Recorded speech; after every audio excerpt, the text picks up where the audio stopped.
ఇప్పుడు కశ్మీర్లో ఇట్లాంటివి అవుతున్నాయి కదా, దానికి కూడా సొల్యూషను ఆ కొడుకులకి ప్రాపర్గా ఎడ్యుకేషన్ ఇప్పించి ఇట్లా బ్రెయిన్ వాష్ కాకుండా ఏం సాధిస్తారో నేను చెప్తున్నా. కశ్మీర్ ఇండియాదే, కశ్మీరీస్ మనోలే. నేను 2 years బ్యాక్ ఖుషి అప్పుడు కశ్మీర్లో షూట్ చేసిన. నాకు ఎంత మంచి మెమరీస్ ఉన్నాయో వాళ్ళతోని. వీళ్ళు పాకిస్తాన్ వాళ్ళు వాళ్ళ మనుషులను చూసుకోలేక అక్కడ కరెంట్లు లేవు, నీళ్ళు లేవు, వచ్చి ఇక్కడ ఏం చేయాలని చూస్తున్నారో. ఇండియా పాకిస్తాన్ మీద అటాక్ చేయాల్సిన పనే లేదు. పాకిస్తాన్ వాళ్ళకే విరక్తి వచ్చి వాళ్ళ గవర్నమెంట్ మీద అటాక్ చేస్తారు.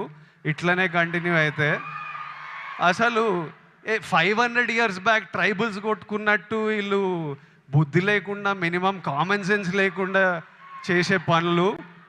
మనము we should stand united as people, love each other. India, we will, as people, we need to always move forward, stay united. Education is super key. మన ఇంట్లల్లో మనం హ్యాపీ ఉండి, మన పేరెంట్స్ హ్యాపీ ఉండి, మనం happy ఉంటేనే progress అవుతాం. అందరూ హ్యాపీగా ఉండండి.